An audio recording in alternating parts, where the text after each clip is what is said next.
Bismillahirrahmanirrahim. I am Dr. Akhtar working as chest specialist and medical specialist in Burewala as well as in Chichavatni. एक हमारे YouTube subscriber ने एक question किया है कि मैंने डॉक्टर साहब को दिखाया है, 2-4 दफ़ा दिखाया है, मेडिसिन खाई है, उसके बाद दोबारा फिर उसको केरे का मसला है, तो उन्होंने मुझे कहा है कि आप ऑपरेशन करवाएं ताकि आपका केरे का मसला हल हो।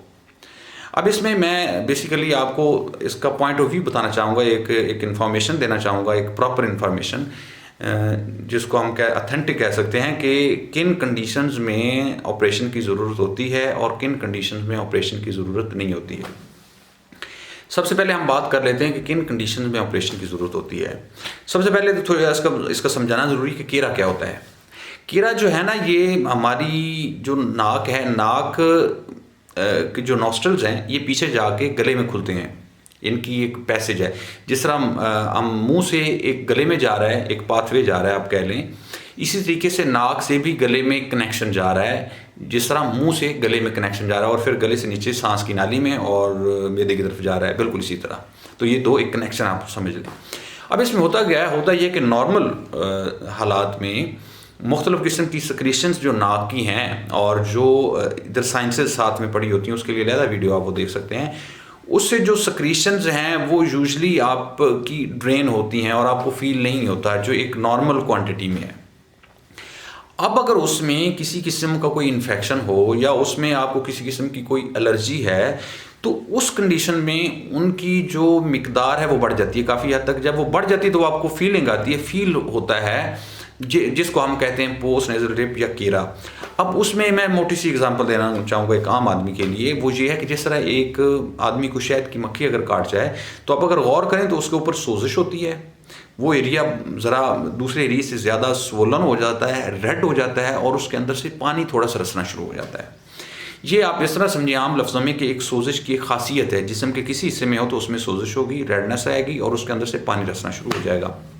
बिल्कुल इस कंडीशन में भी ऐसा ही होता है कि वो पानी जब रसता है तो वो गले में जाता है और उसको आम बंदा कीड़ा या पोस्ट नेजल ड्रिप कहते हैं। अब अगला इसमें बात है कि इसका ऑपरेशन किन कंडीशन में होता है और किन में नहीं होता।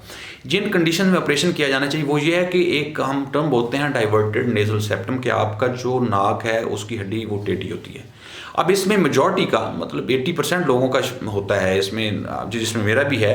अब उसमें हम हर बंदे में वो ऑपरेशन रेकमेंड नहीं करते, ये सिर्फ उन कंडीशंस में है जिसमें आपका नाक दोनों तरफ से ब्लॉक है।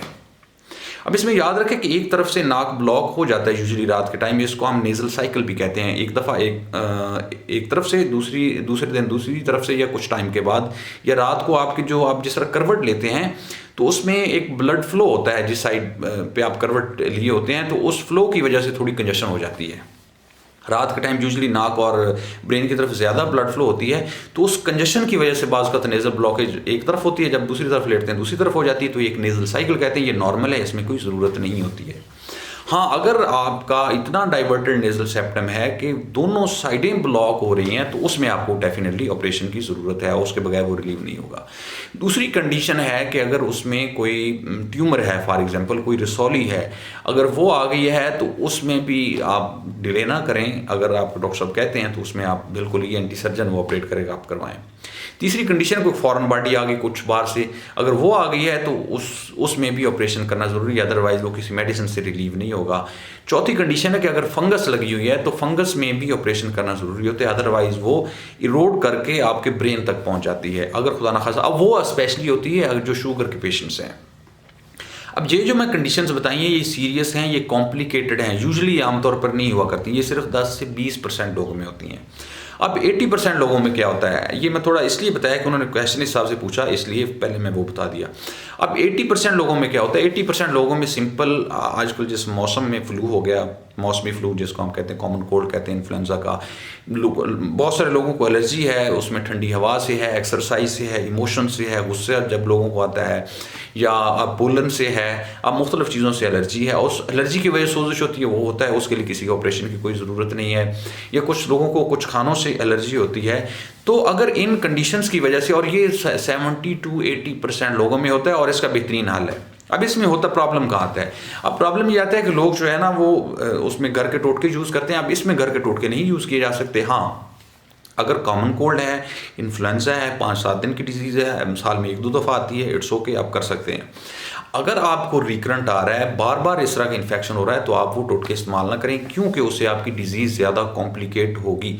तो उसके लिए आपको प्रॉपर कंसल्टेशन की ज़रूरत है। आप अब ये एलर्जी का माहिर डॉक्टर देखेगा, उसमें आप पल्मोनोलॉजिस्ट को दिखाएँ, अगर आपको कोई नियर बाई है। अगर नहीं है तो उसके लिए आप कंसल्ट कर सकते हैं ऑनलाइन, हम भी इसके लिए चेक कर रहे हैं, तो ऑनलाइन इसका वीडियो कॉल के ज़रिए देखा जा सकता है, क्योंकि उसके लिए एक प्रॉपर फॉलोअप की ज़रूरत है, कोई 7, 8, 10 महीने। अब उसमें वो सेवेरिटी डिपेंड करती है, अगर आपकी कम सेवेरिटी है तो जल्दी वो रिलीव हो जाता है, अगर ज़्यादा है तो थोड़ा टाइम लगेगा, लेकिन ये है कि आपकी अलामतें जो हैं और वो सिम्टम्स वो बिल्कुल इंशाल्लाह ठीक ठाक होंगी।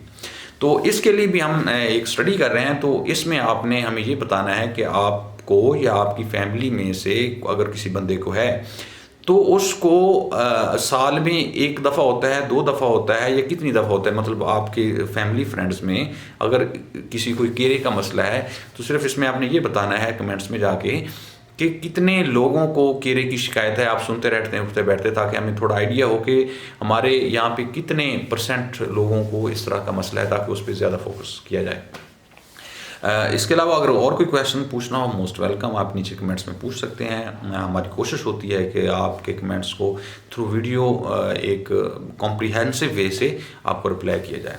अल्लाह ताला आपका और आपके घर वालों का हामी नासर हो। अल्लाह हाफ़िज़।